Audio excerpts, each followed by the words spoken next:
Hi friends, welcome back for DElEd class. से तभी तक जो है डीएलएड एंट्रेंस एग्जाम का जो एग्जाम के लिए जो क्वेश्चन आंसर से चल रहा है उसमें हमने जो है हिस्ट्री का क्वेश्चन कर लिया है, हिंदी का क्वेश्चन कर लिया। आज हम जो हमारा एसएससी में राजनीतिक शास्त्र के बारे में जो पूछा जाता है उसके बारे में जो है आज जो है क्वेश्चन आंसर करेंगे। तो पहला क्वेश्चन जो इसमें है, लोकतंत्र के बारे में इनमें से कौन सा कथन सही नहीं है। ए, लोकतंत्र में लोगों को अभिव्यक्ति की स्वतंत्रता होती है। बी, लोकतंत्र में लोगों को संगठन बनाने का अधिकार होता है। बी, लोकतांत्रिक देशों में लोगों का विरोध करने की आज़ादी नहीं होती है। डी, लोकतंत्र में चुने गए नेताओं को ही देश पर शासन का अधिकार होता है। तो लोकतंत्र के बारे में इनसे कौन सा कथन सही नहीं है, तो इसका सी बिल्कुल दिख रहा है। जो हमारा सी नंबर क्वेश्चन जो है का जो सी नंबर क्वेश्चन है, लोकतंत्र में देशों में लोगों का विरोध करने की इजाज़त नहीं होती है, ये बिल्कुल गलत है। आज़ादी होती है लोकतंत्र में लोगों को विरोध करने के। उसके बाद दूसरा नंबर क्वेश्चन है, इनमें से किसे लोकतंत्र के विस्तार में मदद मिलती है। विदेशी लोकतांत्रिक शासन, आक्रमण का, बी, सैनिक तख्तापलट, सी, प्रेस प्रतिबंध, डी, लोगों का संघर्ष। इसका क्या हो जाएगा, लोगों का संघर्ष से लोकतंत्र के विस्तार में मदद मिलती है। उसके बाद है सी, इनमें से कौन सा कथन सही है। पहला, प्राचीन भारत में लोकतंत्र के प्रमाण नहीं मिलते हैं। बी, ब्रिटेन 1688 ईस्वी में गौरवपूर्ण क्रांति के बाद लोकतंत्र कमजोर हुआ। सी, फ्रांस में 1789 क्रांति ने लोकतांत्रिक शासन की नींव डाली। डी, पाकिस्तान एवं नेपाल ने लोकतांत्रिक शासन को कभी चुनौती नहीं दी। तो इसका सी सही होगा कि फ्रांस में जो है ना 1789 की जो क्रांति हुई थी उसमें जो है जो फ्रांस में जो है लोकतांत्रिक शासन की जो है नींव डाली गई थी। चौथा नंबर क्वेश्चन है, लोकतंत्र के मार्ग में सबसे बड़ी बाधा है। ए, लोकतंत्र में अटूट आस्था, बी, राजनीतिक जागृति, सी, शिक्षा, डी, सामाजिक समानता। तो लोकतंत्र के मार्ग में सबसे बड़ी बाधा जो है सो अशिक्षा है, इसका सी हो जाएगा। उसके बाद है 5 नंबर क्वेश्चन है, इनमें से किसे लोकतंत्र के विस्तार में मदद नहीं मिलती है। तो लोगों का संघर्ष में मिलता है, ये तो नहीं होगा। बी होगा विदेशी शासन का द्वारा आक्रमण। सी है उपनिवेशवाद का अंत। डी, लोगों की स्वतंत्रता की चाह। तो इसका बी हो जाएगा। जो विदेशी द्वारा जो आक्रमण होता है उसमें जो है सो लोकतंत्र के विस्तार में मदद नहीं मिलती है। उसके बाद हमारा छठा नंबर क्वेश्चन है, आज की दुनिया के बारे में इनमें से कौन सा कथन सही है। ए, राजशाही शासन वह पद्धति है जो अब समाप्त हो गई है। बी, विभिन्न देशों के बीच संबंध पहले के किसी वक्त से अब कहीं ज़्यादा लोकतांत्रिक हैं। सी, आज पहले के किसी दौर से ज़्यादा देशों में शासकों का चुनाव लोगों के द्वारा हो रहा है। डी, आज दुनिया में सैनिक तानाशाह नहीं रह गए हैं। इसका सी जो है सो बिल्कुल सही है, क्योंकि आज पहले के किसी दौर से ज़्यादा देशों में चुनाव के द्वारा लोगों द्वारा हो रहा है, चुनाव लोगों के द्वारा हो रहा है, इसका सी हो जाएगा। उसका 7 नंबर क्वेश्चन है, आज प्रत्यक्ष प्रजातंत्र असंभव हो गया है क्योंकि अनेक देशों में समाजवादी शासन स्थापित हो गया है। राष्ट्रीय राज्य, बी जो है राष्ट्रीय राज्य क्षेत्रफल एवं जनसंख्या की दृष्टि से व्यापक हो गया है। सी, समस्त विश्व पूंजीवाद एवं साम्यवाद दो गुटों में बट गया है। डी, राष्ट्र स्वयं प्रत्यक्ष प्रजातंत्र नहीं चाहते हैं। तो इसका जो होगा, राष्ट्रीय राज्य क्षेत्रफल एवं जनसंख्या की दृष्टि से व्यापक हो गए हैं, इसका भी होगा। उसके बाद 8 नंबर क्वेश्चन है, प्रजातंत्र में अंतिम सत्ता या शक्ति किसमें केंद्रित होती है। ए, संसद में केंद्रित होती है। बी, जनता में केंद्रित होती है। सी, मंत्रिमंडल में केंद्रित होती है। डी, प्रशासनिक अधिकारियों में केंद्रित होती है। तो प्रजातंत्र में अंतिम सत्ता की शक्ति जो है सो जो हमारा जनता में केंद्रित होती है। उसके बाद नंबर क्वेश्चन है, आधुनिक प्रजातंत्र को किस रूप में जाना जाता है। प्रत्यक्ष प्रजातंत्र के रूप में। बी, जनता के प्रजातंत्र के रूप में। सी, प्रातिनिधिक प्रजातंत्र के रूप में। डी, समाजवादी प्रजातंत्र के रूप में। तो आधुनिक प्रजातंत्र को किस रूप में जाना जाता है, प्रतिनिधित्व प्रजातंत्र के रूप में, सी। उसके बाद 10वां नंबर क्वेश्चन है, प्रत्यक्ष प्रजातंत्र समानतः किसके साथ संबंध है। ए, अमेरिका के साथ, बी, ब्रिटेन के साथ, सी, भारत के साथ, या डी, यूनान के साथ। तो प्रत्यक्ष प्रजातंत्र समानतः यूनान के साथ जो है संबंधित है, डी हो जाएगा। के बाद है 11 नंबर क्वेश्चन है, प्रजातंत्र के गुणों में कौन सा गलत है। प्रजातंत्र के गुणों में कौन सा जो है गलत है। समानता का, स्वतंत्रता का अधिकार, इसका क्या हो जाए। 11 नंबर क्वेश्चन है, प्रजातंत्र के गुणों में कौन सा गलत है। ए, समानता और स्वतंत्रता पर आधारित। बी, आर्थिक समानता पर आधारित लोकहितकारी शासन, या देशभक्ति का स्रोत। तो प्रजातंत्र के गुणों में कौन सा गलत है, तो ये जो होगा जो है आर्थिक समानता पर आधारित। जो हमारा आर्थिक समानता है उस पर आधारित नहीं होता है जो प्रजातंत्र के गुण जो हैं, ये बिल्कुल गलत है, बी नंबर। उसके बाद 12 नंबर क्वेश्चन है, प्रजातंत्र की आलोचना किसने नहीं की है। A, sir Henry Maine. B, Lecky. C, Bryce. D, Carlyle. तो इसका जो होगा ब्राइस, सी हो जाएगा। उसके बाद 13 नंबर क्वेश्चन है, प्रजातंत्र की सफलता के लिए क्या आवश्यक नहीं है? ए शिक्षित जनता, स्वतंत्र न्यायपालिका, सी जनमत निर्माण की स्वतंत्र साधन, डी पेशेवर राजनीति की। तो प्रजातंत्र की सफलता के लिए क्या क्यों आवश्यक नहीं है? प्रजातंत्र की सफलता के लिए क्या आवश्यक नहीं है? तो पेशेवर राजनीति की, डी। उसके बाद हमारा है इनमें 14 नंबर क्वेश्चन है, इनमें से कौन लोकतंत्र के लिए आवश्यक नहीं है? लोगों द्वारा चुनी गई सरकार हो, चुनाव निष्पक्ष हो, सी न्यायालय पर किसी व्यक्ति का नियंत्रण हो, सरकार द्वारा लिए गए फैसलों में लोगों की भागीदारी हो। तो इनमें से कौन लोकतंत्र के लिए आवश्यक नहीं है? सी हो जाएगा, न्यायालय पर किसी व्यक्ति का नियंत्रण हो, आवश्यक नहीं है। न्यायालय पर किसी का नियंत्रण नहीं, अगर किसी का नियंत्रण न्यायालय पे होगा तो उसके हिसाब से पूरा फैसला सुनाया जाएगा। उसके बाद है 15 नंबर क्वेश्चन है, आज दुनिया में सबसे बेहतर शासन किसे माना जाता है? लोकतांत्रिक शासन व्यवस्था को, सैनिक शासन व्यवस्था को, कम्युनिस्ट शासन व्यवस्था को, या स्थायी शासन व्यवस्था को? तो सबसे अच्छा शासन व्यवस्था जो है लोकतांत्रिक शासन व्यवस्था यानी प्रजातंत्र को। उसके बाद 16 नंबर क्वेश्चन है, लोकतांत्रिक एवं गैर लोकतांत्रिक शासन व्यवस्था में अंतर किस आधार पर किया जाता है? ये मतदान के अधिकार के आधार पर, बी बहुदलीय व्यवस्था के आधार पर, सी समय सीमा के अंदर चुनाव होने के आधार पर, डी सरकार के निर्णय की प्रक्रिया के आधार पर। तो लोकतंत्र में गैर लोकतांत्रिक शासन व्यवस्था के अंतर किस आधार पर किया जाता है? सरकार के निर्णय की प्रक्रिया के आधार पर, इसका डी हो जाएगा।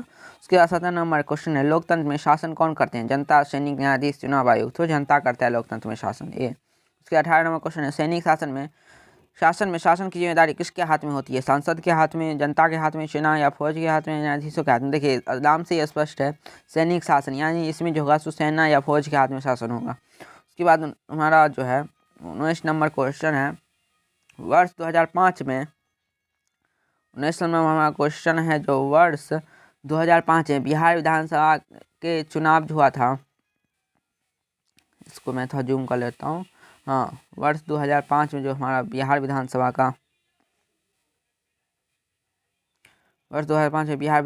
के चुनाव में अनीता भी अपने माता पिता के साथ वोट देने गई थी, लेकिन अनीता को वोट देने से रोक दिया गया। कहा गया कि इसकी अभी वोट देने की नहीं है।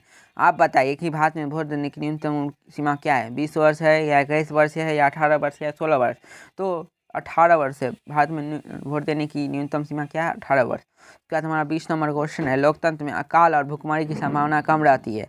यह तर्क देने में इनमें से कौन से कारण सही नहीं है? ए जो है पहला, विपक्षी दल में भुखमरी की ओर सरकार का ध्यान दिलाते हैं। बी स्वतंत्र अखबार देश के विभिन्न भागों में भुखमरी के संबंध में खबर देते हैं। सी सरकार अगले चुनाव में अपनी राज का डर रहता है। डी लोगों का कोई भी तर्क और उस पर आचरण करने की आज़ादी है। देखिए क्वेश्चन क्या है, लोकतंत्र में आज अकाल और भुखमरी की संभावना कम रहती है, यह तर्क में इनमें से कौन सा कारण सही नहीं है? तो इसका डी हो जाएगा, लोगों को कोई भी तर्क और उस पर आचरण करने की आज़ादी है, इसका डी हो जाएगा। उसके बाद हमारा 21 नंबर क्वेश्चन है, कुछ गाँवों में सरकार ने पेयजल का इंतजाम नहीं किया है। गांव के लोगों ने एक बैठक की और अपनी जरूरतों के लिए सरकार का ध्यान दिलाने के तरीके पर विचार दिया। इनमें से कौन सा तरीका लोकतांत्रिक नहीं है? पहला, पेयजल को अपने जीवन का अधिकार मानते हुए न्यायालय में मुकदमा दायर करना। बी अगले चुनाव बहिष्कार करके सभी दलों का संदेश देना। सी सरकारी नीतियों के खिलाफ जनसभाएं करना। डी पानी के लिए सरकार अधिकारियों को रिश्वत देना। तो इनमें से कौन सा तरीका लोकतांत्रिक नहीं है? जो लोकतंत्र के विरुद्ध होगा तो वो क्या होगा? डी होगा, पानी के लिए सरकारी अधिकारी को रिश्वत देना। उसका 22 नंबर क्वेश्चन है, देश दक्षिण अफ्रीका का लोकतांत्रिक संविधान बनाने में इनमें से कौन सा टकराव सबसे महत्वपूर्ण था? दक्षिण अफ्रीका और उसके पड़ोसी देशों का। बी स्त्रियों और पुरुषों का। सी गौर अल्पसंख्यक एवं श्वेत बहुसंख्यकों का। डी रंगीन चमड़े वाले बहुसंख्यकों और श्वेत अल्पसंख्यकों का। तो दक्षिण अफ्रीका का लोकतांत्रिक संविधान बनाने में इनमें से कौन सा टकराव सबसे महत्वपूर्ण है? गौरे अल्पसंख्यक और श्वेत बहुसंख्यक का, सी हो जाएगा। उसके बाद 23 नंबर क्वेश्चन है, लोकतांत्रिक संविधान में कौन सा, लोकतांत्रिक संविधान में जो है इसका जो हमारा 23 नंबर क्वेश्चन है, लोकतांत्रिक संविधान में कौन सा प्रावधान नहीं रहता है? कौन सा प्रावधान नहीं रहता है? शासन प्रमुख का अधिकार, शासन प्रमुख का नाम, सी विधेयिका के अधिकार, डी देश का नाम। तो शासन प्रमुख का नाम, लोकतांत्रिक संविधान में कौन सा प्रावधान नहीं रहता है? तो शासन प्रमुख का नाम, इसका बी हो जाएगा। उसके बाद है 24 नंबर क्वेश्चन है, भारतीय संविधान की निम्नलिखित में से कौन सी विशेषताएं नहीं है? ए विशालतम और व्यापक संविधान, ये तो जरूर है। धर्मनिरपेक्ष भी है, मूल अधिकार का मौलिक कर्तव्य है, लेकिन साम्यवादी जो शासन है वो नहीं है। इसमें क्या है? भारतीय संविधान में साम्यवादी शासन नहीं है। उसके बाद है हमारा 25 नंबर क्वेश्चन है, भारतीय संविधान सभा के प्रारूप समिति के अध्यक्ष कौन थे? डॉक्टर सच्चिदानंद सिन्हा, डॉक्टर राजेंद्र प्रसाद, पंडित जवाहरलाल नेहरू या डॉक्टर भीमराव अम्बेडकर? तो प्रारूप समिति के जो अध्यक्ष है भारतीय संविधान के, वो डॉक्टर BR अम्बेडकर थे, डी। उसके बाद 26 नंबर क्वेश्चन है, संविधान सभा की पहली बैठक कब हुई? तो संविधान सभा की पहली बैठक कब हुई? जुलाई 1946 में, दिसंबर 1946 में, अगस्त 1947 में, जनवरी 1950 में। तो संविधान सभा की जो पहली बैठक हुई थी वो दिसंबर 1946 को हुई थी, इसका भी हो जाएगा। उसके बाद 27 नंबर क्वेश्चन है, कांग्रेस के किस अधिवेशन में भारत के संविधान की रूपरेखा रखी गई? सन 1919 में, बी सन 1931 में, सी 1944 में, डी सन 1950 में। तो कांग्रेस के किस अधिवेशन में भारत के संविधान की रूपरेखा रखी गई? सन 1931 में, इसका भी हो जाएगा। उसके बाद 28 नंबर क्वेश्चन है, निम्नलिखित में से कौन सा कथन सही है? ए, संविधान में समय समय पर संशोधन करना आवश्यक होता है क्योंकि परिस्थितियों बदलने पर संविधान में उचित संशोधन करना आवश्यक होता है। बी, किसी समय पर विशेष लिखा गया दस्तावेज कुछ समय पश्चात अप्रासंगिक हो जाता है। सी, हर पीढ़ी के पास अपनी पसंद का संविधान चुनने का विकल्प होना चाहिए। उसके बाद है, संविधान में मौजूदा सरकार की राजनीतिक दर्शन प्रतिबिंबित होना चाहिए। तो इसका ए हो जाएगा, जो संविधान में समय समय पर संशोधन करना आवश्यक होता है क्योंकि परिस्थितियां बदलने पर संविधान में उचित संशोधन करना आवश्यक होता है, इसका ए है। उसके बाद है जो हमारा है 29 नंबर क्वेश्चन है, चुनाव क्यों जरूरी है? ए, इस बारे में कौन सा वाक्य, चुनाव क्यों जरूरी है इस बारे में कौन सा वाक्य सही नहीं है? पहला है, लोग चुनाव में अपनी पसंद के उम्मीदवार को चुनाव कर रहे हैं। बी, चुनाव लोगों को सरकार के कामकाज का मूल्यांकन करने का अवसर प्रदान करता है। सी, चुनाव लोगों की आकांक्षाओं को भलीभूत होने का अवसर प्रदान करता है। डी, चुनाव न्यायपालिका के कामकाज के हस्तक्षेप करने का अवसर प्रदान करता है। चुनाव क्यों जरूरी है इसके बारे में वाक्य जो है सही, कौन सा सही नहीं है? तो इसका डी हो जाएगा। इसका क्या हो जाएगा? डी। 29 नंबर क्वेश्चन है हमारा, इसका डी आंसर हो जाएगा। चुनाव जो है न्यायपालिका के कामकाज में हस्तक्षेप करने का अवसर नहीं है। उसके बाद है 30 नंबर क्वेश्चन है, भारत के चुनाव लोकतांत्रिक हैं यह बताने के लिए इनमें से कौन सा वाक्य उपयुक्त कारण नहीं देता? इसका कौन सा वाक्य जो है सो उपयुक्त कारण नहीं देता है? तो हमारा पहला जो है, भारत में दुनिया का सबसे ज़्यादा मतदाता है। बी, भारत के चुनाव स्वतंत्र एवं निष्पक्ष होता है। सी, भारत में 18 वर्ष से अधिक उम्र का हर व्यक्ति मतदाता है। भारत में चुनाव हारने वाली पार्टियां जनादेश को स्वीकार कर लेती है। भारत में चुनाव लोकतांत्रिक है बताने के लिए से कौन सा उपयुक्त कारण नहीं देता है? तो भारत में चुनाव उपयुक्त कारण नहीं देता है। भारत में चुनाव हारने वाली पार्टियां जनादेश को स्वीकार कर लेती है, ये डी हो जाएगा। तो हमारा जो है अभी तक 30 तक क्वेश्चन हो चुका है। अब जो हम 31 नंबर क्वेश्चन करेंगे उसमें हमारा है 31 नंबर, चुनाव निष्पक्ष हुआ है इसे जांचने के लिए कौन सा तरीका सही नहीं है? यह देखना कि उसका संचालन कौन करता है। बी, या चुनाव करने वाला लोग का सरकार से स्वतंत्र है। सी, क्या सरकार या शासक पार्टी उस पर दबाव का प्रभाव बनाती है। डी, क्या राष्ट्रपति चुनाव में दखल दे सकते हैं। चुनाव निष्पक्ष हुआ इसे जांच करने के लिए कौन सा तरीका सही नहीं है? क्या राष्ट्रपति चुनाव में दखल दे सकते हैं? डी हो जाएगा इसका। उसके बाद हमारा 32 नंबर क्वेश्चन है, किस चुनाव को लोकतांत्रिक होने के लिए निम्नलिखित शर्तों का कौन सा शब्द उपयुक्त नहीं है? क्या है 32 नंबर क्वेश्चन है, किसी चुनाव को लोकतांत्रिक होने के लिए निम्नलिखित में से शर्तों में कौन सा शर्त उपयुक्त नहीं है? चुनाव के स्तर नियमित अंतराल पर मिलते रहे हैं। बी, चुनाव के विकल्प उपलब्ध हो। सी, लोग जिसे चाहें उस वास्तव में उसी को चुनाव हो। डी, निरक्षर लोग चुनाव नहीं जीते। किसी चुनाव को लोकतांत्रिक होने के लिए निम्नलिखित शर्तों में से कौन सा शर्त उपयुक्त नहीं है? तो निरक्षर लोग चुनाव नहीं जीते, ये डी, उनको भी चुनाव लड़ने का मौका मिलता है। उसके बाद है 33 नंबर क्वेश्चन है, सक्षम मतदाताओं का नाम मतदाता सूची में हो यह किसकी जिम्मेदारी है? संसद की, सरकार की, न्यायपालिकाओं की, मतदाताओं की? तो सरकार की जो है सो यह है, जो सक्षम मतदाता है उनका मतदाता सूची में नाम हो। उसके बाद 34 नंबर क्वेश्चन है, इनमें से कौन सा आदर्श आचार संहिता का उल्लंघन नहीं है? ए, चुनाव अधिघोषणा के बाद मंत्री द्वारा किसी बड़ी परियोजना का शिलान्यास करना। बी, किसी उम्मीदवार के समर्थकों द्वारा झुग्गी बस्ती में वोट के फायदे को लेकर कम्बल बांटना। सी, कभी किसी उम्मीदवार के समर्थकों द्वारा मतदाताओं को एक मस्जिद में ले जाकर उस उम्मीदवार को वोट देने की शपथ दिलवाना।